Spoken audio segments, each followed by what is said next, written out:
আমাদের পাহাড়ি আদিবাসীদের একটা পছন্দের খাবার হলো সিদ্ধ খাবার।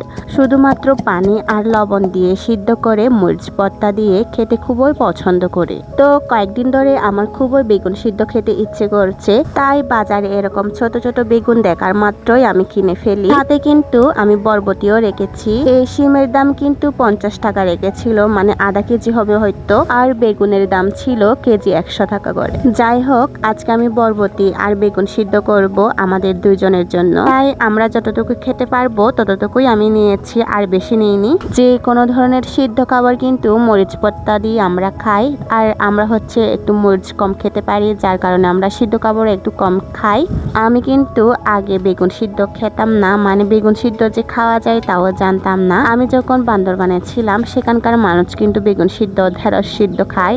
আসলে আমি তখন জানতাম না যে বেগুন সিদ্ধ আর ঢেঁড়স সিদ্ধ খাওয়া যায়। এরপরে যখন আমি নিজে খেয়ে দেখি আসলে অনেক মজার যে বেগুন সিদ্ধ, তবে আমি ঢেঁড়স সিদ্ধ খেতে পারি না। বেগুন আর বরবটিগুলো সিদ্ধ করার জন্য আমি পরিমাণ মতো পানি দিলাম, এরপরে দিলাম পরিমাণ মতো লবণ। এরপরে পানিটা যখন গরম হয়ে আসবে এর উপরে দিয়ে দিব আমি বেগুনগুলো। প্রথমে আমি বেগুনগুলো আগে সিদ্ধ করে নিব, কারণ হচ্ছে যে বেগুনগুলো একটু সিদ্ধ হইতে সময় লাগবে বরবটিগুলোর থেকে।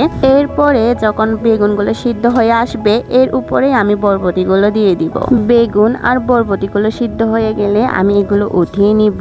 এরপরে হচ্ছে ভর্তা করার জন্য আমি একই পাতিলায় আমি মরিচগুলো সিদ্ধ করে নিব। আর হ্যাঁ, আমরা কিন্তু মরিচ ভর্তার সাথে নাপ্পি বা শীতল খেতে বেশি পছন্দ করি, তাই আমি আগুনে নাপ্পিও পুড়ে নিলাম। এরপরে সিদ্ধ করে রাখা মরিচগুলো সামান্য পরিমাণ লবণ দিয়ে আমি বেটে নিব, আর এর উপরে দিয়ে দিব পুড়ে রাখা নাপ্পিটা।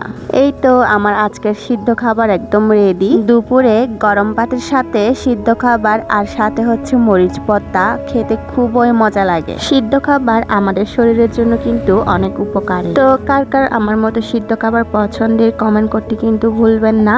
আর হ্যাঁ, যারা আপনারা সমতলে বসবাস করেন তারা কিন্তু আমার মতো এরকম সিদ্ধ খাবার খেতে পারেন।